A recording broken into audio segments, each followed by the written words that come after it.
Hello, listeners. Welcome to Furs, Fins, and Feathers, a podcast presented by the Wyoming Game and Fish Department. I'm Parker. And I'm Francis. In each episode, we will discuss a Wyoming wildlife species and the features that make it so incredible.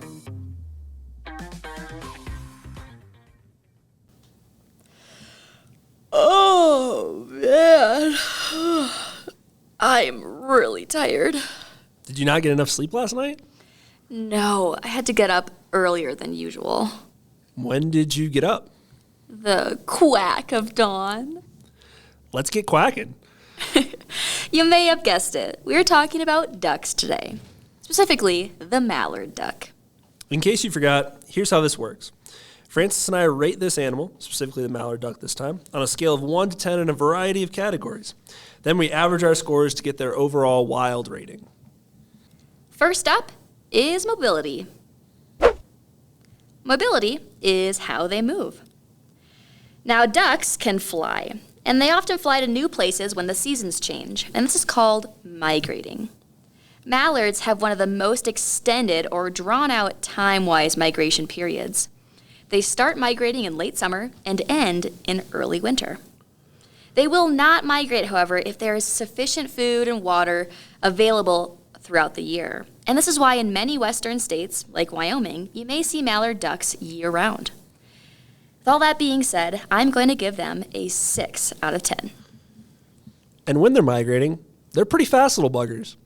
They can fly up to 70 miles an hour, so I'm going to give them an 8 out of 10. That's really fast. It's super fast. It's faster than some cars. Exactly. Crazy. Next up is size. Size is simply how big or how small, how short or how tall the animal is.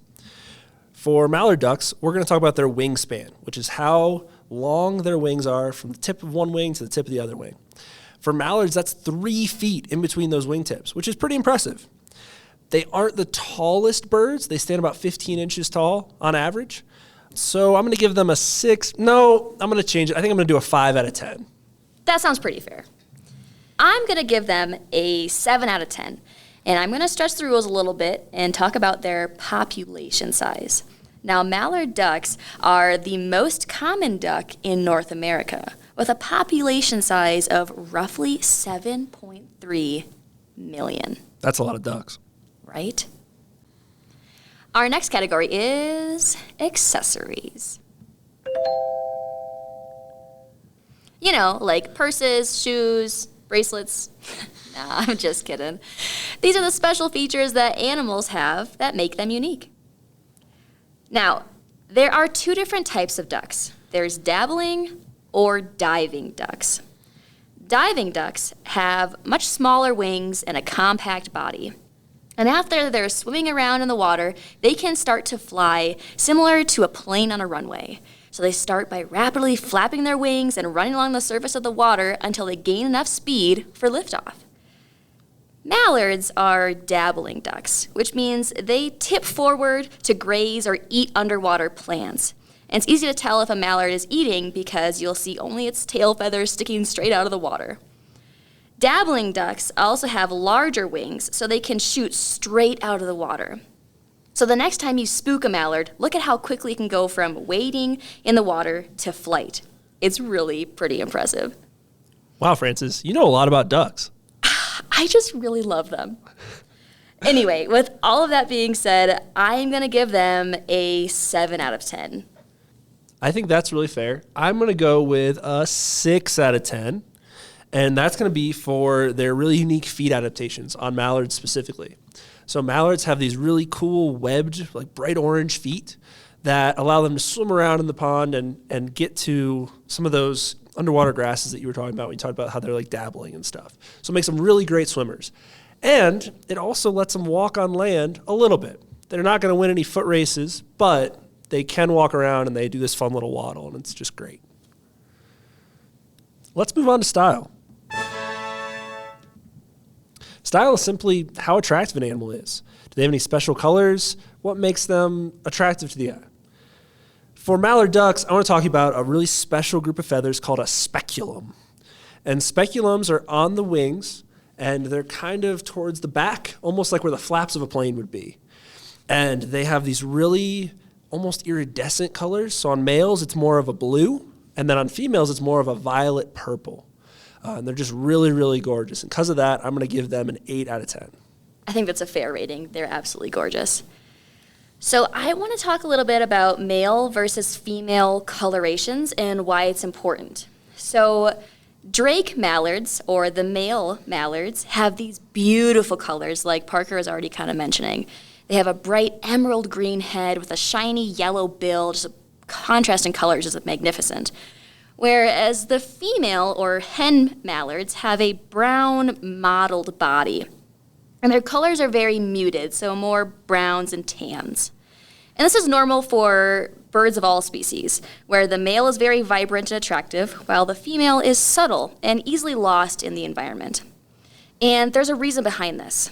The females have to camouflage themselves into their environments so they can more easily protect and hide their nests from any predators nearby.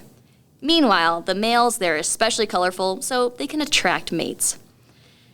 I think that's an incredible phenomenon, and I'm going to give them a 8 out of 10 for it, because I think it's really interesting.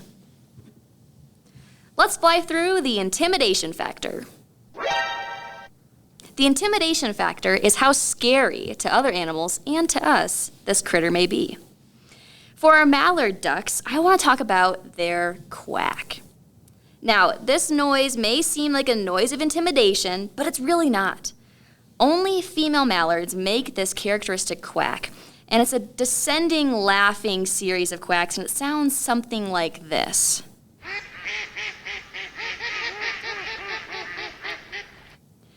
And they often make this quacking call to signify their location to a male, talk to their ducklings, claim a new nesting spot, and let other ducks know that she's taken. So with all that, again, I don't think that it's a noise of intimidation at all, so I'm going to give them a 1 out of 10. A 1 out of 10? Yeah, again, I love ducks. I don't think they're scary. I could not disagree more. I'm going to give mallards an 8 out of 10. Oh, my. I have an embarrassing confession, Francis. Ducks terrify me. And specifically, female mallards guarding nests absolutely terrify me. I think they are so mean, and it's admirable, right? They're just guarding their babies. But it seems like they always come after me, like they have some kind of vendetta against me. And I don't know what I did to mallard ducks, but they defend their nests against me more than anybody else. I think that's a personal problem. It's time for Francis's favorite category, the old razzle-dazzle.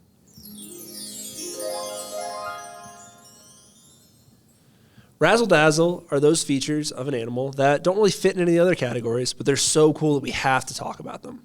For mallard ducks, I'm going to talk about the things they eat. They are omnivorous. Omnivorous is just a big word that means they eat both plants and animals.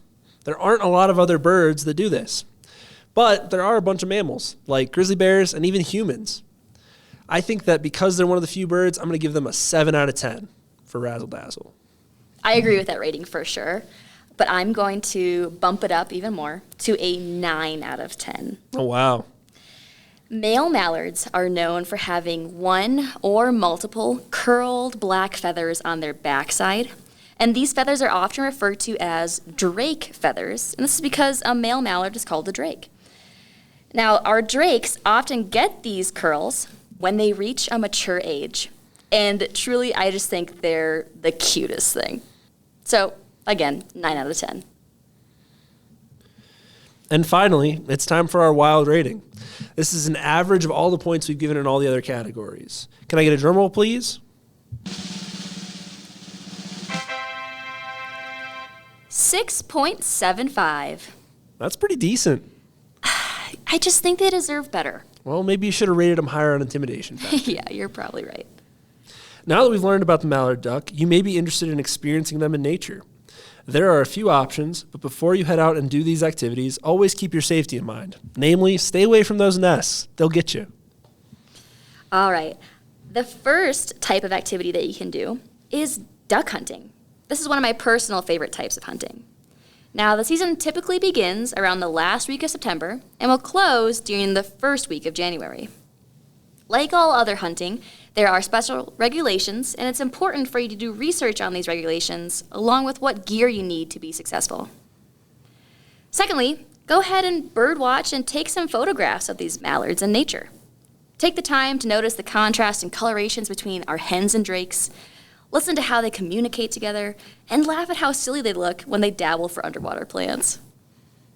I had a lot of fun dabbling around with mallards with you guys today, and I'm already looking forward to the next episode. Are you?